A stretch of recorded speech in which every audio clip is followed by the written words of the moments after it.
달력 한가운데 찡겨있는 달, 날씨 한가운데 찡겨있는 도이처럼 오늘 말씀도 연중 한가운데 찡겨서 폭발을 일으키고 있습니다. 전례적으로는 별 의미도 없습니다만 그래서일까요? 자기 존재감을 드러내려고 합니다. 그런데 그 내용이 만만치 않습니다. 그 당시에도 그랬듯 지금 이 순간에도 우리의 관심은 오직 한 가지 사실에만 초점이 맞추어져 있을 것입니다. 정말로 그분께서 빵 5개와 물고기 2마리로 그 많은 사람들을 먹였을까? 라는 전 말입니다. 이 말씀부터 드리고 싶습니다. 기적은 그 기적을 베푸는 자를 신뢰하라고 베푼 것이지 그 기적을 믿으라고 베푼 것이 아니라는 전 말입니다. 하여 우리들도 예수님을 그리스도로 신뢰하는 자 되어야지 그저 빵의 기적을 믿는 자가 되어서는 안 되겠습니다. 때는 6월절 축제 기간인 만큼 사람들이 많을 수밖에 없었습니다. 그런데 BTS 뺨치는 유명 인사가 있었으니 병자를 고쳐주고 특히 불치병을 치유하고 율법 해석에도 박식하고 그 말씀에도 권위가 있어서 당시 최고의 명사로서 이름을 날렸고 가는 곳마다 히트를 쳤습니다. 문제는 어느 날 설교를 하셨는데 적당히 하면 될 일을 사람들이 모두들 넋을 잃고 듣는 걸 보시고 주구장창 설교를 하셨다는 거죠. 그래서 해가 서산까지 이렇게 넘어갈 때가 됐습니다. 더욱이 거기에는 외딴 곳이어서 CU도 없었고 GS도 보이지 않고 그 흔한 세븐 어쨌든 대패 삼겹살 식당도 보이지 않았다는 거죠. 책임감이라고 하면 둘째가라고 하면 서로를 붙여서 필리포에게 넌지시 물어봅니다. 이 사람들에게 내가 이 콤비네이션 피자를 좀 먹이고 싶은데 어디서 구해야 되겠노? 라고요.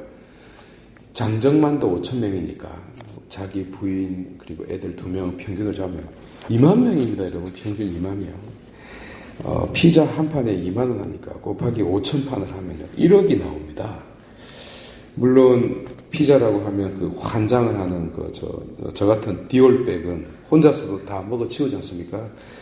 이걸 다 감안을 하면 부족하죠. 어쨌든 1억이 되는데 이걸 어떻게 구하죠? 그런데 전개되는 모양새도 희한합니다. 예수님께서 돈도 없는데 지금 농담하시는 것일까요? 그리고 필리포는 다큐로 진지하게 받아들이고 있지 않습니까? 그의 계산법은 정확했어요. 틀리지 않았습니다. 이게 잘못도 아니고요. 그러면 우리가 스승님의 말씀을 무조건 믿어야 합니까? 좀 이상하지 않습니까?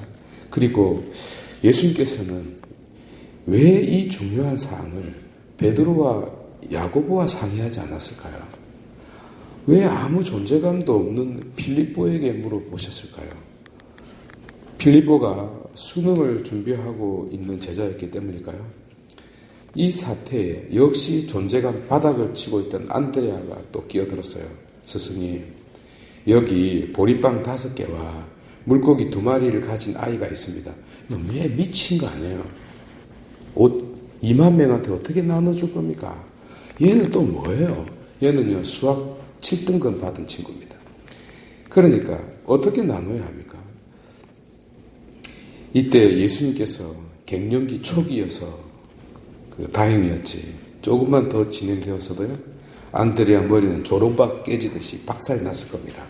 이를 들고 성 어거스틴은 독타 이그노란시아, 박학한 무식이라고 불렀습니다.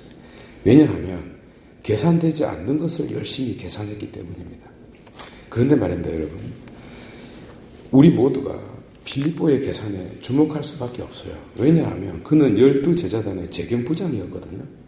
말이 길어지니 본론으로 핵심으로 들어갈게요. 이 사건을 받아들이기가 너무 힘들었어.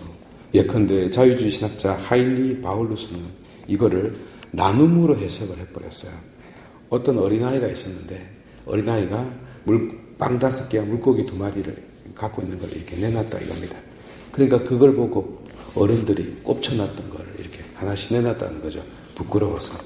그래서 한 명씩 꼽쳐 지 혼자 먹으려고, 특히 디올백은 지 혼자 먹으려고 요 안에 막 셉치 놓은 거 있잖아요. 끝까지 안 내놓으려다가 다른 사람들이 다 내놓으니까 이렇게 내놓은 거죠. 이렇게 해서 나눠 먹으니 먹고도 남았다라는 거죠. 참 그럴듯한 해석입니다. 자기가 거기에 있었던 것처럼. 그런데 그렇게 되면 어떻게 되죠? 그 기적은 그저 나눔의 기적이 되고 맙니다. 엄밀한 의미에서 기적이 아니에요. 그렇지 않습니다, 여러분. 그런 해석은 양산장에 가서 연설하십시오. 이 사건은 구약의 만나의 사건을 재현한 겁니다. 또 이 연장선에서 엘리사의 사건을 재현한 겁니다. 이는 단지 배고픈 군중을 만족시킨 것이 아닙니다.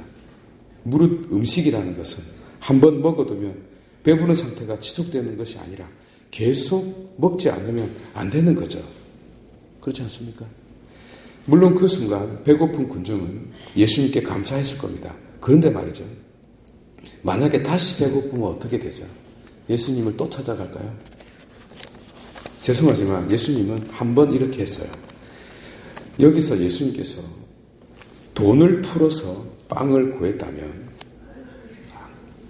두 번 이렇게 했다가 설사 빵을 제공하지 못하더라도 군중들은 그분께 감사하는 마음을 가졌을 것입니다. 왜냐하면 그분의 지갑이 텅텅 빈 거를 알게 되었으니까요. 일부러 그렇게 한 게 아니니까. 그런데요, 예수님은 지금 돈 없이 아무 재료 없이 지금 빵을 만들어내고 있어요. 이게 바로 문제의 핵심입니다. 만약에 돈 없어도 빵을 마련할 수 있다면 앞으로 그분은 계속 빵을 제공하지 않으면 이 문제가 생깁니다. 왜 그럴까요? 당장 당신 앞에 배고픈 군중이 있는데 빵을 주지 않는 거예요. 외면하는 행위거든요. 줄 수 있는데 안 주는 거니까. 당연한 것은 아니지만 이때는 이제 그분을 사람들이 원망하고 적대시하게 될 겁니다. 그런데요, 이 사건을 유심히 보시면 어떻습니까? 크레아시오 엑스 니힐로, 창조주께서 무에서 이 세상을 창조하는 행위를 지금 하고 있는 것에 대한 징표입니다. 다시 말해요. 당신이 오시기로 되어 있는 하느님의 아들이시며 아버지와 똑같이 무에서의 창조를 지금 이루어내는 능력을 지녔을 뿐 아니라 아버지가 모세를 통하여 만나를 내려주셨다. 그리하여 40년이라는 광야 생활의 토대가 되어주셨다. 그래서 노예 생활에서 광야 생활, 그리고 광야 생활에서 젖과 꿀이 흐르는 약속의 땅으로 파스카, 건너갈 수 있는 그런 역사하심의 한가운데 있었다는 것을 당신께서 지금 보여주고 있는 겁니다. 지금 시기가 6월절이지 않습니까? 이 6월절 중에서도 이제 진짜 6월절이 무엇인지, 그 주인공이 누구인지를 보여주시려는 것이죠. 물론 우리 눈에는 희생될 어린 양밖에 보이지 않겠지만 지금 당신은 이 빵의 기적을 통하여 이 모든 역사, 성부로부터 이어지는 이 대서사적인 이 구세사를 이게 당신께서 완성하시리라는 것을 보여주고 있는 것이죠. 그래서 제가 처음에 기적을 믿는 자가 아니라 그 기적을 베푸는 분을 신뢰하는 자 되어야 한다고 말씀드렸던 것입니다. 여러분, 이제 마치지 않으면 안 되겠네요. 이 사건은 결국 내 몸과 내 피를 먹고 마시지 않으면 이라는 성체성사회로 최종적으로 이렇게 귀결되고 있다 하겠습니다. 곧 만나를 통해서, 아니 이제 만나를 넘어서는 빵을 통하여 이 빵을 주시는 당신 자신을 예의주시하라고 이 말씀을 남기셨습니다. 그리고 내 복음서가 전부 다 이것을 엄청나게 중요하게 다루고 있다는 점, 비록 이 더운 날 우리가 영적인 땀까지 흘리면서 바라보고 있지만 바로 이 핵심의 메시지를 들여다볼 수 있었으면 좋겠습니다. 모두 일어나셔서 신앙 고백합시다. 한 분이신